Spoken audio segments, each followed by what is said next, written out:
अटूट विश्वास की नेमत। हरे भरे दो पहाड़ों के बीच बसा एक छोटा सा गांव था, जहां जमाल और उसका परिवार ईमानदारी और सादगी की मिसाल थे। जमाल एक मेहनती किसान था, जो सूरज की पहली किरण से लेकर रात के अंधेरे तक खेतों में मेहनत करता। उसकी पत्नी अमीना घर और बच्चों की देखभाल करती थीं।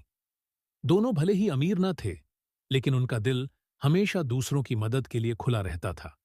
लेकिन इस बार हालात मुश्किल थे। भीषण सूखे ने पूरे गांव को अपनी चपेट में ले लिया था। कुएं सूख चुके थे, फसलें मुरझा चुकी थीं, और लोगों के चेहरों पर चिंता साफ दिख रही थी। जमाल के खेत भी इस सूखे की मार से बच नहीं सके। फसलें बर्बाद हो गईं, लेकिन इसके बावजूद उसका ईमान डगमगाया नहीं।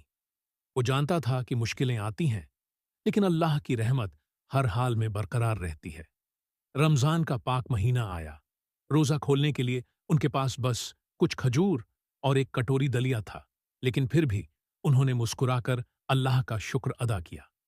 रात को ईशा की नमाज के बाद जब जमाल मस्जिद से लौट रहा था, तो वो आसमान की ओर देखते हुए सोच रहा था, हर मुश्किल के पीछे कोई न कोई हिकमत जरूर होती है। तभी किसी ने उसे पुकारा। जमाल पलटा तो देखा, एक बुजुर्ग खड़े थे। वही बुजुर्ग जिनकी कुछ महीने पहले उसने मदद की थी। उनके चेहरे पर अजीब सी रोशनी थी, और हाथ में एक छोटा सा कपड़े का थैला।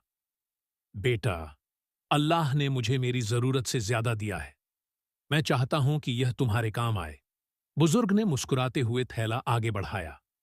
जमाल ने कांपते हाथों से थैला खोला। अंदर सोने के सिक्के थे। उसकी आंखें भर आईं। यह अल्लाह की रहमत थी, जो उसने कभी सोची भी नहीं थी।